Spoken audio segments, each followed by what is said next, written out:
Adoptée. J'ai reçu, mais elle n'est pas adoptée, Monsieur Malo. J'ai reçu de Monsieur Jean-Marc Ayrault et des membres du groupe socialiste, radical, citoyen et divers gauche une motion de renvoi en commission déposée en application de l'article 91 alinéa 6 de notre règlement. La parole est à Madame Marisol Touraine pour une durée qui ne peut excéder 30 minutes.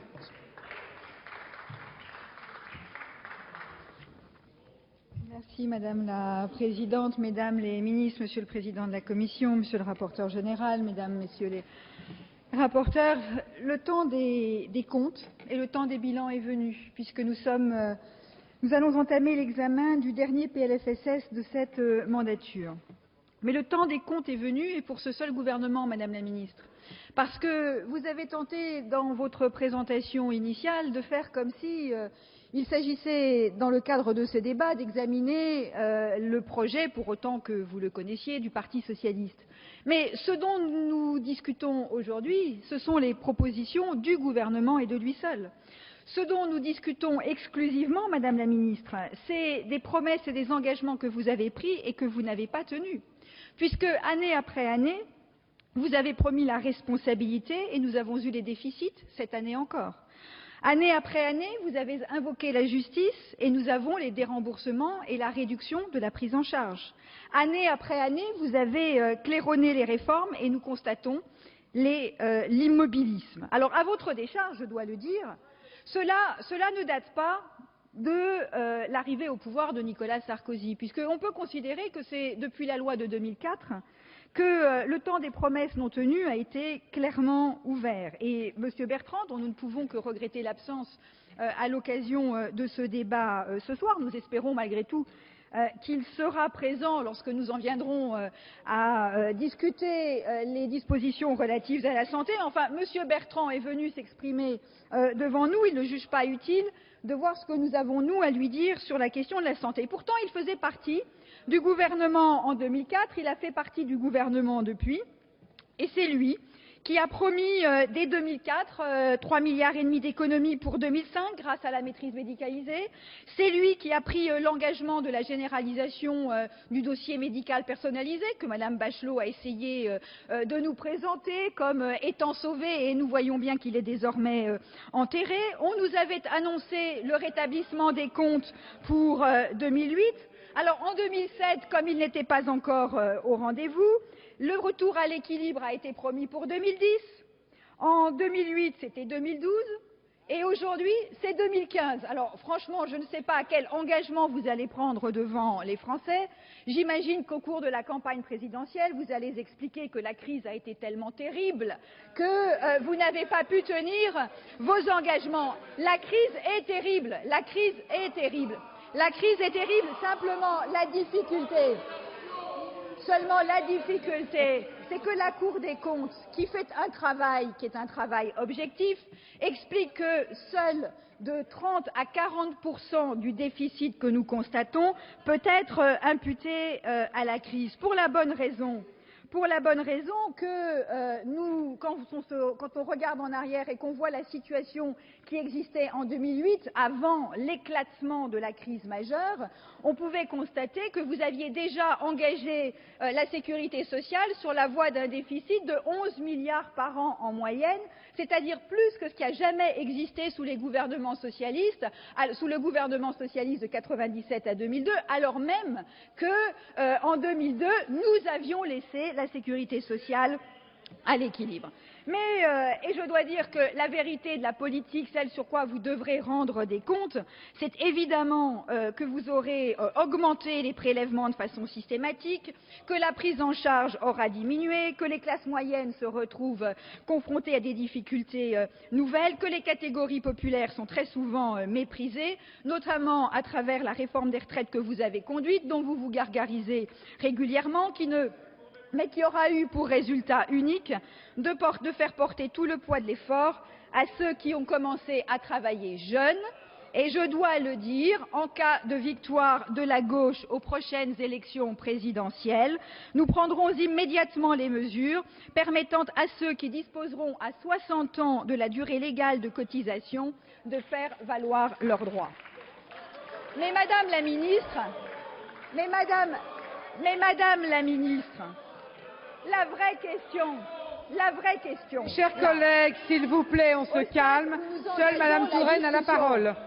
Je vois que vous n'êtes pas à l'aise sur cette question de réforme des retraites. La question, Madame la Ministre, de quel budget parlons-nous ce soir, Madame Pécresse? Un peu de calme, mes chers collègues. Je vous ai fait part de mes doutes et de nos doutes, à nous, socialistes, quant aux hypothèses de croissance que vous reteniez. 1,75%, alors que toutes les études tablent sur une croissance de l'ordre de 1%. Vous reconnaissez désormais que ces prévisions étaient optimistes. Fort bien. La question qui est posée, ce n'est pas de savoir si on se réjouit ou pas de ce que la croissance est à la baisse. Évidemment, nous regrettons tous qu'il faille revoir à la baisse les prévisions de croissance, puisque cela aura un impact en termes de chômage, en termes d'emploi, de pouvoir d'achat. La question que nous vous posons, Madame la Ministre, la question à laquelle nous voulons des réponses, c'est de savoir quelles conséquences vous allez tirer pour le présent budget de la sécurité sociale de la situation nouvelle que vous constatez. Parce que, quelle que soit la réduction à la baisse de la croissance, cela voudra dire des cotisations en moins qui vont rentrer, de l'ordre de 1 milliard à 1,5 milliard selon l'ampleur de la réduction. Le gouvernement nous annonce un nouveau plan d'austérité. En quoi ce plan va-t-il concerner la sécurité sociale? Nous nous souvenons que le plan Fillon du mois d'août portait pour plus de la moitié sur la sécurité sociale. Quelles sont les mesures que vous entendez prendre? Et si vous ne répondez pas à cette question, et c'est la raison pour laquelle d'ailleurs nous souhaitons que le texte revienne en commission pour que nous puissions aborder le débat à la lueur de vos informations, si vous n'apportez pas de réponse à ces questions, alors cela veut dire que votre budget est insincère. Cela veut dire que vous ne dites pas aux Français à quelle sauce, entre guillemets, vous entendez les manger. Cela veut dire que vous méprisez purement et simplement le Parlement. Permettez-moi de vous dire que Mme Merkel a reporté ou a demandé, a imposé le report d'un sommet européen à mercredi pour pouvoir consulter le Parlement sur le contenu des mesures à prendre.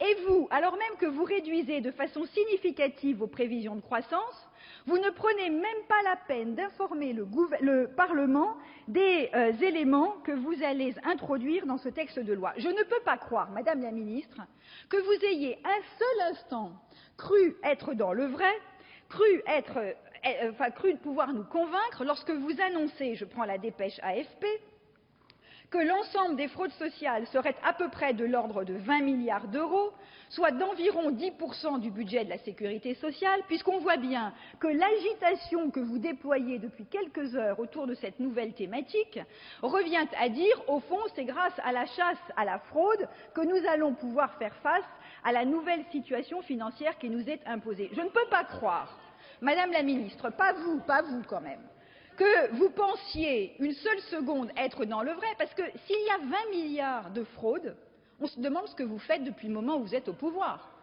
Comment avez-vous pu laisser se développer depuis 5 ou 10 ans, je ne sais pas, une telle fraude à la protection sociale dans notre pays? Donc, comme cela ne peut pas évidemment être le cas, je veux croire que vous avez d'autres réponses à apporter aux Français en matière de protection sociale. Alors, la vérité, c'est qu'aujourd'hui, puisque le temps, je le disais, le temps du bilan est venu, votre bilan, c'est l'irresponsabilité qui aura été érigée en politique. Je ne reviens pas, je l'ai déjà fait, sur l'évolution des déficits que vous avez accumulés. Irresponsable, votre gestion l'a été également en matière de retraite, puisque vous avez choisi de saborder le fonds de réserve des retraites. Oh, on est prêt à assumer nos responsabilités, je vous rassure. Donc, vous avez choisi de saborder le fonds de réserve des retraites qui devait préparer au choc démographique des années 2020-2030. Et en revanche, là où vous avez été constant, c'est dans la multiplication des prélèvements injustes et des diminutions de prise en charge qui n'ont d'autre objet ou d'autre effet plutôt que d'accroître les inégalités face à la santé. Alors, depuis 5 ans, Effectivement, les Français sont confrontés à une réduction de la prise en charge avec constance et cette année, dans votre projet, nous retrouvons la même volonté de faire porter sur les ménages des classes moyennes et des catégories populaires l'essentiel de l'effort. La première illustration, c'est évidemment la taxe sur les mutuelles que vous avez imposée. Le taux de la contribution CMU est passé de 1,75 lors de sa création à 5,90%. Le taux de la taxe sur les contrats solidaires, qui n'existait pas, atteint aujourd'hui 7%, les autres 9%. Or, vous savez pertinemment que cette taxe est régressive puisqu'elle ne tient pas compte du revenu, qu'elle frappe davantage les personnes âgées, qu'elle frappe davantage les ménages avec enfants. Et vous n'ignorez pas, si vous l'ignorez, on va vous l'apprendre, que les étudiants aujourd'hui, du fait du coût des mutuelles, sont amenés pour un nombre important d'entre eux à renoncer à toute couverture en la moyenne, au point que, dans mon département, le Conseil général que je préside a fait le choix, alors même que ça n'est pas sa compétence, de s'engager pour aider à l'acquisition d'une couverture complémentaire des étudiants.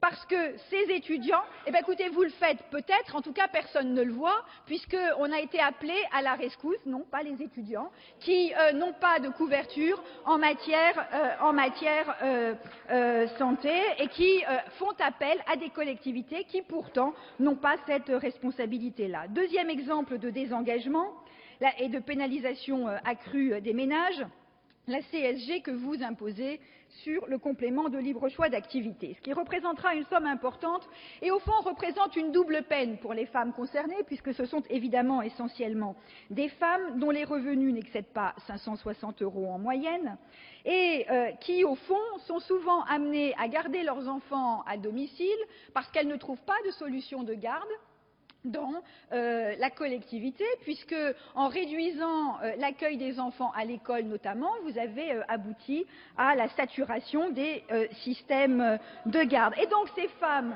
que vous avez enfermées dans l'inactivité, et je dois le dire, nous ne sommes pas convaincus du tout par ce mécanisme qui consiste à renvoyer les femmes, qui souvent sont celles qui ont les revenus les plus bas au départ, qui ont le niveau de formation le plus bas, le niveau de qualification le plus bas. Nous ne sommes pas convaincus du choix qui consiste à les renvoyer ou à leur faire garder leurs enfants durablement à domicile. Mais en attendant, le choix que vous faites de taxer nouvellement ces revenus aboutit à pénaliser doublement ces femmes modestes et cela signe le caractère erratique de la politique familiale que vous avez. Troisième exemple, évidemment, des prélèvements indus supplémentaires, même s'ils ne figurent pas dans ce texte, mais celle-là, je dois dire qu'elle restera dans les annales de la protection sociale, pour autant que la protection sociale soit concernée, c'est la fameuse taxe sur les boissons sucrées, sur les sodas, qui aura occupé les débats d'une manière absolument incroyable et qui est la caricature, mais la caricature d'une politique qui ne sait vraiment pas où elle va. Vous avez commencé par invoquer la lutte contre l'obésité, mais la Libye n'a même pas tenu le temps du débat en commission. Parce qu'on le sait très bien, comme pour le tabagisme, comme pour l'alcoolisme, contre lesquels il faut lutter avec détermination, on sait que l'effet des hausses de prix sur les comportements suppose qu'elles s'inscrivent dans une politique de santé publique globale. Alors d'abord, personne ne croit que 2 centimes de plus sur une canette, ça va modifier les comportements. Mais ensuite, nous attendons évidemment de la part du gouvernement, toujours, une politique de santé publique digne de ce nom. Et Madame Bachelot, je suis désolée de m'adresser à vous. Aujourd'hui, vous n'êtes plus en responsabilité dans ce domaine-là, mais c'est vrai que la loi HPST restera quand même comme une tache de honte au front du gouvernement pour ce qui est de la santé publique. Pour ce qui est de la santé publique, vous avez reculé devant tous les lobbies. Et quand je dis vous, Madame la Ministre, votre majorité, je ne suis pas certaine que vous, à titre personnel, aviez envie de vous engager dans cette voie-là, mais le fait est que vous avez été amené à reculer sur l'obésité, sur l'alcool, un peu moins sur le tabac, mais que tous ces éléments-là, évidemment, sont préoccupants. Par ailleurs, vous deviez nous présenter, et votre successeur également, une loi de santé publique que nous attendons toujours, dont on nous explique qu'elle pourrait venir, mais qui n'arrive pas. Mais alors, le pompon, si j'ose dire, c'est que maintenant, l'obésité, on n'en parle plus avec la taxe sur les sodas. L'obésité reste une priorité de santé publique, Monsieur Bur. Mais est-ce que vous croyez que c'est avec la taxe sur les sodas qui a été installée pour permettre l'embauche par des agriculteurs de nouveaux salariés que vous allez lutter contre l'obésité? Quel est le lien entre l'emploi des agriculteurs et la taxe sur les sodas? Même vous, Monsieur Bur, qui vous cachez derrière votre papier, reconnaissez que le lien n'est pas évident à faire. Alors, dans le même temps que nous avons assisté à l'augmentation des prélèvements, eh bien, nous voyons se réduire les prestations. Et dans ce texte de loi, de ce projet de loi, deux mesures sont particulièrement injustes et pointées comme telles. La première, c'est le montant des indemnités journalières des personnes affectées par la maladie. C'est de l'injustice à l'état pur, de 40 à 80 euros par mois pour des hommes et des femmes malades. C'est évidemment important, notamment pour ceux qui sont malades durablement. Et ce qui est particulièrement désagréable, je le dis, désagréable, c'est d'entendre le discours qui a été tenu, un discours de responsabilisation, entre guillemets, un discours qui indiquait que puisque les indemnités journalières avaient augmenté d'une année sur l'autre, c'est donc que l'on pouvait imaginer que, là encore, il y avait de la fraude, comme si l'on pouvait aller expliquer à un homme, à une femme, malade d'un cancer, par exemple, qu'il est en train de frauder et qu'on le responsabilisera en réduisant ses indemnités journalières. Formidable, je vous en prie, allez-y, assumez, c'est très bien. Vos électeurs entendent, vos électeurs écoutent et ils sauront quoi penser de tout cela. Et M. Bertrand a dit qu'il fallait avoir le courage de réduire les dépenses. Je pense que nous sommes un certain nombre à considérer qu'il ne faut pas avoir peur de réduire un certain nombre de dépenses. Je ne suis pas sûre que l'exemple là soit bien choisi. À l'inverse, vous avez renoncé à protéger nos concitoyens face à l'explosion des dépassements d'honoraires. Alors vous essayez de forcer la main sur le secteur optionnel, mais ce n'est en rien une solution à la question des dépassements d'honoraires. Tel que le système est conçu, il va se traduire par des dépassements en plus. Très concrètement, le secteur optionnel qui est proposé va permettre à des médecins qui sont actuellement en secteur 1, donc qui pratiquent des tarifs opposables, de dépasser, alors même que ceux qui dépassent beaucoup n'auront aucune incitation à réduire les tarifs qu'ils pratiquent. De façon plus préoccupante d'ailleurs que ce mécanisme-là, le secteur optionnel revient à inscrire comme la règle, comme la norme, le dépassement d'honoraires, puisque le sujet, c'est de dire on fait du dépassement et c'est les organismes complémentaires qui vont en assurer le paiement. Donc on assume, on acte le transfert d'une partie de la dépense depuis la sécurité sociale vers les organismes complémentaires. Donc M. Bertrand nous dit mais écoutez, le reste à charge pour les patients n'a pas augmenté au cours des dernières années. Le reste à charge direct n'a pas augmenté. Le reste à charge indirect a évidemment augmenté puisque ce sont les mutuelles et les organismes complémentaires qui prennent le relais maintenant de la sécurité sociale et que, comme vous le savez, je l'ai déjà indiqué, évidemment, selon la qualité, entre guillemets, du contrat que vous êtes capable financièrement de payer, vous êtes plus ou moins bien pris en charge. Alors, nous devons constater que, nous le disons, pour nous, en matière de dépassement d'honoraires, ce sera une des priorités pour le futur gouvernement de gauche qui fera prendre des mesures d'encadrement et de plafonnement, je dis bien d'encadrement et de plafonnement des dépassements d'honoraires. Alors, le résultat de votre politique est dramatique et je dois dire que j'étais un peu surprise, Madame la Ministre, tout à l'heure, Madame Pécresse, puisque vous êtes deux, Mesdames les Ministres, à propos du renoncement aux soins. Je n'ai pas très bien compris votre étrange syllogisme, puisque des études montrent que des Français reconnaissent, enfin disent avoir renoncé à des soins, principalement, il faut le dire, des accès aux spécialistes, notamment la lunetterie et les soins dentaires. Alors vous nous avez dit, mais sans doute aurez-vous l'occasion de revenir là-dessus dans le débat, vous nous avez expliqué que, premièrement, il n'y avait pas de renoncement aux soins, que vous ne pouviez pas accepter qu'on dise que dans notre pays, il y avait des renoncements aux soins. Donc, je ne sais pas ce que vous faites des études en question, mais voilà, premier point. Deuxièmement, vous avez dit oui, il y a des Français qui sont en difficulté sociale. Troisièmement, mais les gens qui sont en difficulté sociale et qui renoncent à des soins ne renoncent pas à des soins de façon médicale. Donc moi, je dois dire que quand vous expliquez que des gens ont des difficultés sociales et que ça les amène à renoncer à des soins, eh bien, je pense que nous sommes d'accord pour considérer qu'il y a des Français qui, aujourd'hui, ne parviennent plus à se payer l'accès à la santé en raison de la politique que vous avez mise en place.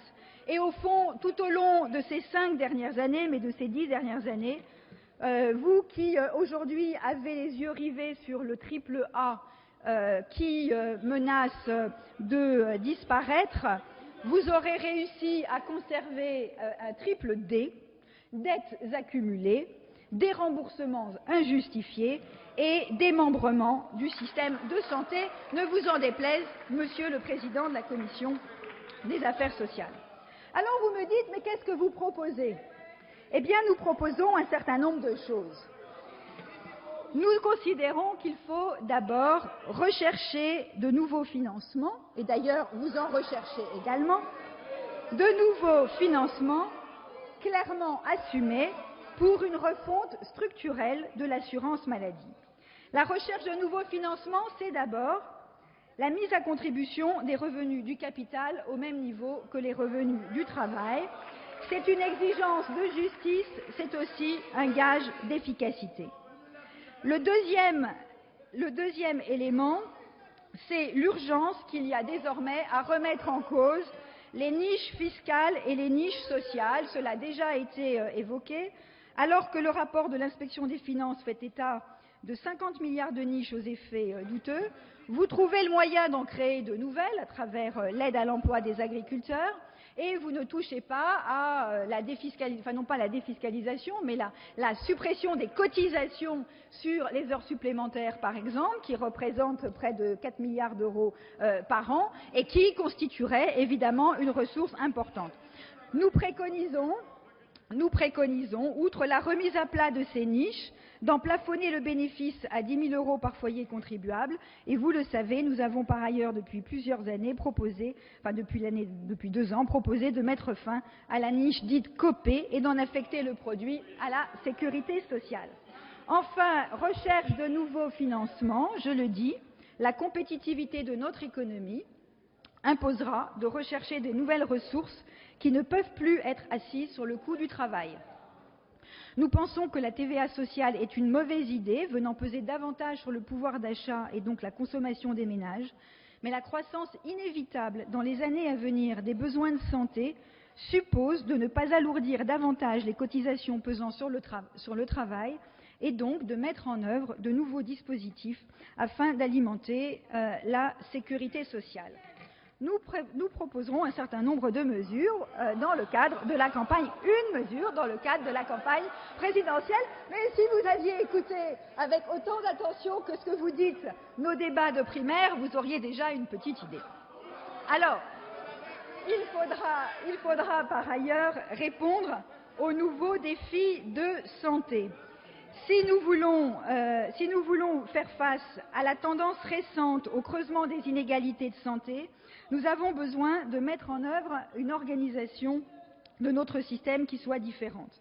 Ce creusement des inégalités se traduit toujours par l'écart d'espérance de vie qui ne diminue pas entre celle d'un ouvrier qui est de 7 ans plus courte que celle d'un cadre supérieur. On pourrait également prendre, puisque M. Bur tout à l'heure indiquait que l'obésité était un phénomène dont il fallait évidemment tenir compte en matière de santé publique, eh bien j'imagine qu'il ne me contredira pas lorsque j'indiquerai qu'il y a 2 fois plus d'enfants obèses chez les ouvriers et les employés que dans les familles de cadres supérieurs, ce qui veut dire que nous avons à faire face à une situation difficile et qu'il faut mettre en place des politiques qui permettent d'y répondre, puisque une partie de nos concitoyens est aujourd'hui frappé d'une double peine sanitaire et sociale. Parce que ce sont ceux qui sont confrontés aux environnements de travail et aux environnements de vie les plus difficiles qui ont le moins accès à la prévention ou au système de soins. Nous considérons qu'il faut engager des réformes dans 3 directions. Renforcer la prévention et mettre en place une véritable politique de santé publique, recentrer le système de soins sur la proximité et engager une politique du médicament qui soit résolue. Le premier point, renforcer la prévention, je l'ai déjà évoqué. J'ai indiqué à quel point c'était un échec majeur de votre politique. Il faudra à la fois renforcer la médecine scolaire, la médecine du travail, qui ont un rôle essentiel à jouer en matière de prévention, d'autant plus que leur action participe au renforcement des soins de premier recours. Il est temps de rompre avec le primat donné dans notre pays aux soins et aux curatifs. Je ne reviens pas sur ce qui a été dit en matière de la loi HPST. Le renforcement de la prévention passe aussi par la refonte des modes de rémunération des professionnels. Une fois de plus, et nous le regrettons, ce PLFSS reporte la généralisation des expérimentations introduisant une part de rémunération forfaitaire. Depuis le temps que ce point est en débat entre nous, il nous paraîtrait nécessaire, indispensable de franchir cette étape. Et puis un mot, parce que qui dit prévention dit aussi prévention de la dépendance. Et c'est l'occasion, Madame la ministre Roselyne Bachelot, de vous dire le regret que nous avons de l'abandon de toute réforme en matière de dépendance. Nous n'aurions peut-être pas été d'accord sur la réforme que vous auriez pu proposer, mais comme vous n'en avez pas proposé, nous ne pouvons pas le dire. Je ne peux pas dire a priori que nous aurions été en désaccord. Et ce n'est pas le fait que vous ayez pris quelques mesures supplémentaires en direction du secteur médico-social qui fera oublier aux Français qu'ils sont des centaines de milliers à être confrontés à la perte d'autonomie et attendent des mesures fortes qui impliquent une politique de solidarité. Recentrer le système de soins sur la proximité, c'est notre deuxième axe de proposition. Nous considérons que la loi HPST en la matière a été un échec dont les résultats sont nuls, inexistants. L'hôpital public est essoré, les urgences débordées, le personnel démotivé. La réforme de son mode de financement est aujourd'hui une exigence car le service public hospitalier n'est pas assimilable à une entreprise et son financement doit tenir compte des contraintes sociales auxquelles il est confronté, sans quoi il ne pourra continuer d'assumer ses missions qui sont à la fois d'excellence et de solidarité. Mais je voudrais insister sur les questions concernant le nécessaire renforcement des soins de proximité en médecine ambulatoire. Vous revendiquez la mise en place avant la fin de l'année 2011 de 250 maisons de santé. C'est une proposition que les socialistes ont toujours soutenue et qu'ils soutiennent massivement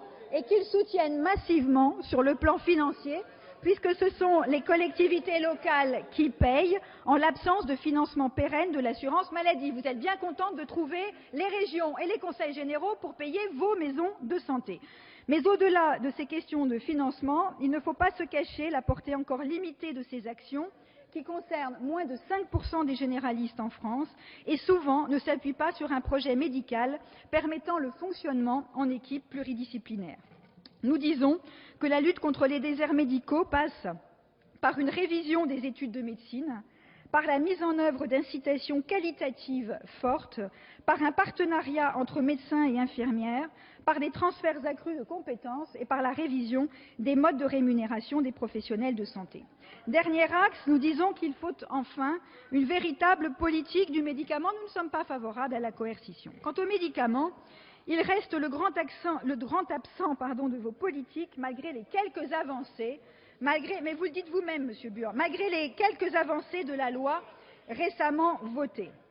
Avec la crise du Mediator, le gouvernement et sa majorité ont semblé redécouvrir les avantages d'une régulation forte du système de santé. Et beaucoup des dispositions proposées, je vous rappelle que nous n'avons pas voté contre le texte de loi médicaments, s'inspiraient de propositions qui avaient pu être faites ici. Mais vous n'allez pas assez loin. C'est à une remise à plat complète des médicaments remboursés qu'il faut procéder.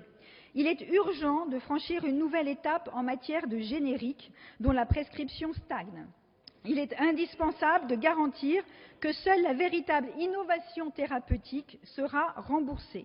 Et il est nécessaire de mieux soutenir la baisse de la consommation des médicaments, qui passera par une baisse de la prescription, car la surconsommation médicamenteuse en France reste un sujet de préoccupation à la fois financière et thérapeutique. Puisque j'arrive au terme de mon intervention, je voudrais dire que vous avez fait le choix, une fois de plus, d'un projet qui est marqué par une vision comptable, dominé par des considérations à court terme. Nous ne savons pas les raisons exactement. Certains diront que c'est par volonté de transférer aux assurances privées, peu importe. En tout cas, les considérations idéologiques ou tactiques qui ont été les vôtres ne font pas une politique. D'autres perspectives sont envisageables. En tout état de cause, compte tenu de l'absence totale d'indication sur la nature exacte du projet que vous allez dans la pratique mettre en œuvre et non pas de celui que vous nous annoncez devant les députés aujourd'hui, alors même que vous dites qu'un certain nombre d'hypothèses sont à revoir. Pour cette raison, nous demandons le renvoi en commission de ce